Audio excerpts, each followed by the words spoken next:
Hey what's up guys, this is me Lovejeet Arora. स्वागत है आप सभी बच्चों का आज के इस क्लास के अंदर। तो आप बच्चे जुड़ चुके हो मेरे साथ 12th आईपीसीएस, 11th आईपीसीएस, एआई किसी के भी स्टूडेंट हो जहां पर भी पाइथन यूज हो रही है, ये आप ही के लिए सीरीज है।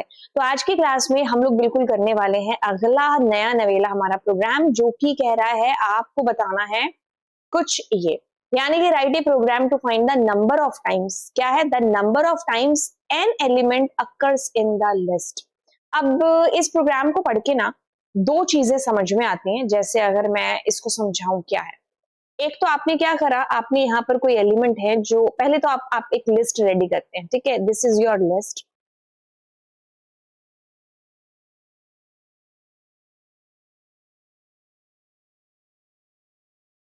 ठीक है, अब दो चीजें हैं, ठीक है। एक तो मान लीजिए यूजर ने कह दिया आपको कि 3 की अक्रंस बता दो, तो तुम क्या करोगे, उस अकॉर्डिंग अपने प्रोग्राम को देख रहे होंगे एंड आप एक फाइनल कहोगे कि 4 बार है जो 4 टाइम्स जो आपका 3 है वो आया है। ठीक है, एक तो ये चीज समझ में आ रही है। एक ये चीज समझ में आ रही है कि जैसे मान ले आपने 3 कर लिया, तो 3 कितनी बार आ रहा है? 4 टाइम्स आ रहा है। जैसे आपने फिर 2 देखा तो 2 इज कमिंग 1, 2 और 3 बार आ रहा है ना। तो हर एलिमेंट कितनी बार आ रहा है?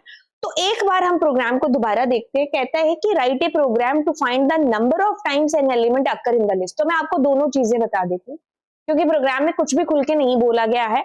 आप कोई भी प्रोग्राम है जो इसके अंदर से कर सकते हैं, क्योंकि एलिमेंट कोई भी हो सकता है ना। उसने नहीं कहा कि सारे एलिमेंट्स आपको देखने हैं, है ना, कि ईच एंड एवरी एलिमेंट्स कितनी बार है जो आया है। एन एलिमेंट लिखा है तो आप यूजर से भी एक वैल्यू एंटर करा के कर सकते हैं। तो चलिए, सबसे पहले मैं जो मेरे माइंड में सबसे पहले प्रोग्राम मतलब आया था थॉट कि यूजर एंटर करने वाला है, तो उस अकॉर्डिंग मैं आपको आपका प्रोग्राम है जो यहाँ पर कराती हूँ। तो एक काम करते हैं, अब हम यूजर से लिस्ट नहीं लेते, ठीक है, हम क्या करते हैं, यहाँ पर खुद से लिस्ट है जो ले लेते हैं।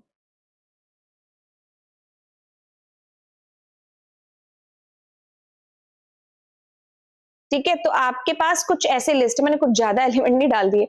चलो, अब आप यहाँ पर क्या करते हो, अब आप यूजर से कह देते हो enter the element that you want to search, या फिर the occurrence of the element that you want to search, है ना। कुछ भी आपने लिखा, तो अब आप क्या करोगे, फोर आई एन एंड। अब आपको अकरेंस के लिए कोई रेंज वेंज लगाने की जरूरत नहीं है। अब आप यहाँ पर कहते हो कि अगर एन आपका आई के साथ में मैच हो जाता है, तब आप क्या कर दो, काउंट प्लस 1। ठीक है, अब आपको काउंट ऑब्वियसली बाहर लेना पड़ेगा।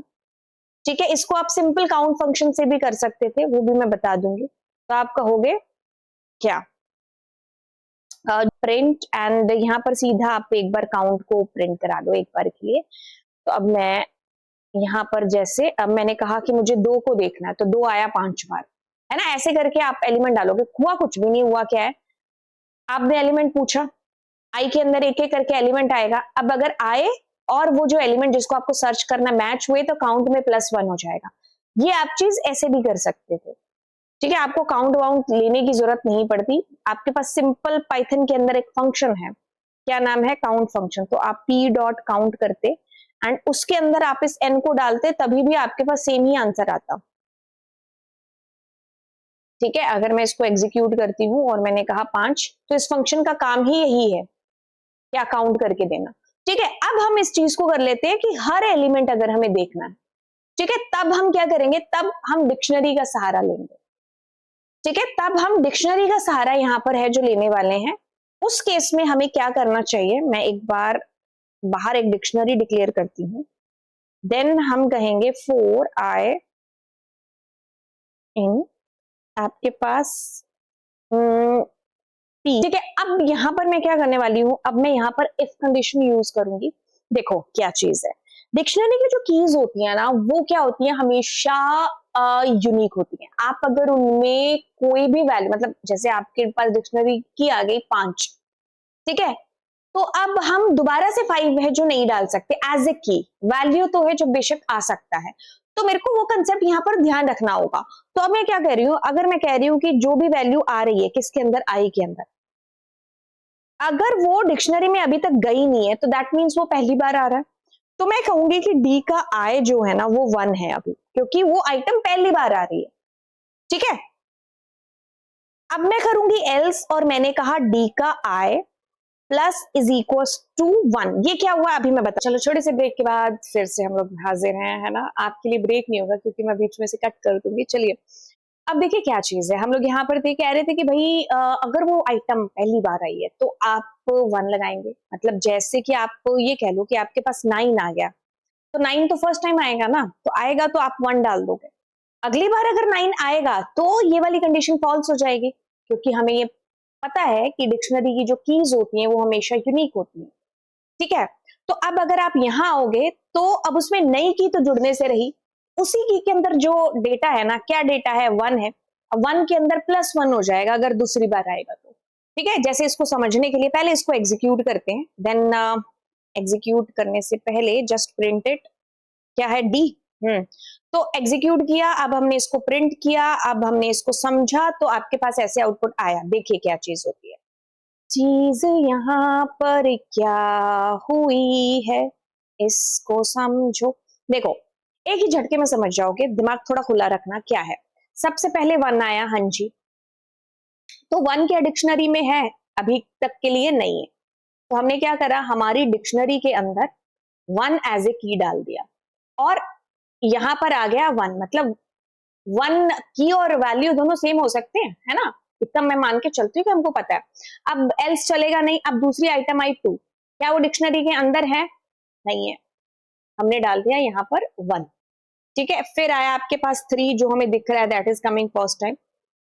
अब आ रहा है आपके पास 4, that is also coming first time.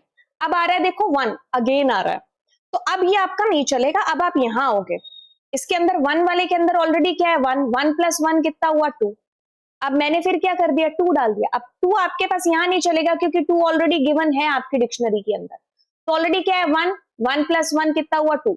तो मतलब कहने का, जितनी बार आपके पास आइटम्स नहीं होगी, आप यहां पर उसको 1 डाल रहे होंगे एज ए वैल्यू, अगर वो की दोबारा आती है तो उसकी की में 1 है, 1 प्लस होता जाएगा हर बार। तो आपके पास फाइनल जो आउटपुट है ना वो कुछ इस तरीके से आएगा कि 1 तो 5 बार आया, 2 भी 5 बार आया, 3 4 बार आया, 4 3 बार आया, 5 2 बार आया, है ना। ठीक है, तो इस तरीके से आपने इस चीज को किया। अब आप इसको और तरीके से चेंज करके देख लो, जैसे मैं 100 डाल देती हूँ यहाँ पर 1 की जगह, तो आपको 1 में भी चेंजेस दिखेगा। 1 3 बार आ गया, 2 काट दिया, है ना, और 100 आ गया आपके पास में। ठीक है, तो ये आप ऐसे भी है जो इस प्रोग्राम को कर सकते हैं। आई होप आपको ये चीज समझ में आ गई होगी। बहुत सिंपल सा प्रोग्राम था, कैसे भी आपसे पूछा हो आप इसको कर लेंगे। तो चलिए फिर मिलते हैं आपसे अगली क्लास के अंदर। Bye bye all.